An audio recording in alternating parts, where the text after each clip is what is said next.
has been doing some mighty things. And what God is asking us to do now is get the gospel to the world. You heard me say it earlier. God's #1 priority is the gospel. I'm coming to you from our truck here. We have the truck that Precious Partners like you paid for many years ago. And this truck really is a vehicle of the gospel of Jesus Christ. But now the doors before us are magnificent. I have never had such open doors before me. China, a delegation of Chinese officials came in December to meet with me in Los Angeles. And now we have been given the permission to come and preach the gospel in the largest church in Beijing, China. I have the permission. I'm going this year. Precious people, the Lord just did some awesome things in Venezuela, given all the permits. Now they're asking me to go back and minister to the military of Venezuela. Can you believe that? And we just came back from Brazil, and now I'm going back again to that nation.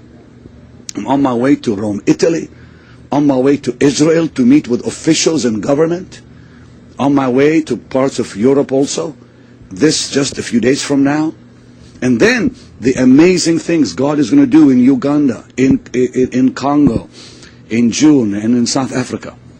I am going to more nations now than I've ever gone before, because there's a demand on our lives. Not only mine, but yours also.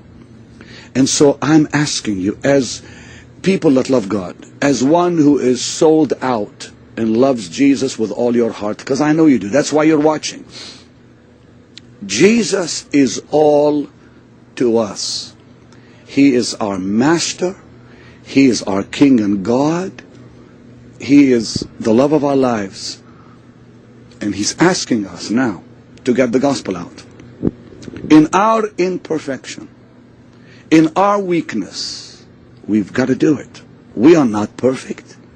We are sinners saved by grace. There's one thing Jesus could not do. You think about this. One thing Jesus could not do. Jesus who could raise the dead. Jesus who can calm the sea. Jesus who can cast out demons and cleanse the lepers. There's one thing He could not do, and I've always wondered what He meant. Greater than these shall you do. I thought, what is greater than raising the dead? What is greater than cleansing lepers? What is greater than casting out demons? One thing Jesus could not do. He could not stand before a crowd and say, look at me, a sinner saved by grace.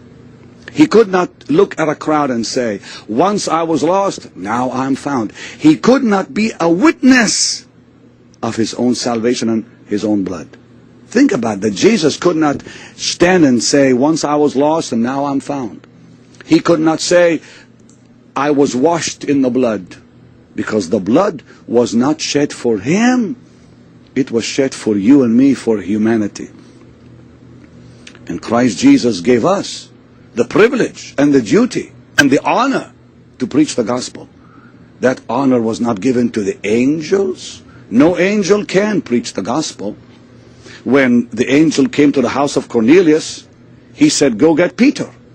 He could not preach the gospel to him. He could have saved Peter the trip from Jaffa to Caesarea. That's a long way, a 2-day trip. Could have been saved. No, the angel said, get Peter, because I cannot tell you. Only Peter can tell you the gospel. And you think about this. It cost God nothing to create the world. It cost Him nothing to create the universe. It cost Him nothing to create man. But it cost Him everything to save one soul. Think about that. God created the whole universe with joy. I believe He just swung His hand and the universe was created. He was having a glorious time creating His creation. And when He made man, it cost Him nothing. But it cost him everything to save one soul. It cost him his own life. That's why the gospel is the greatest message in eternity. It's our job to tell the world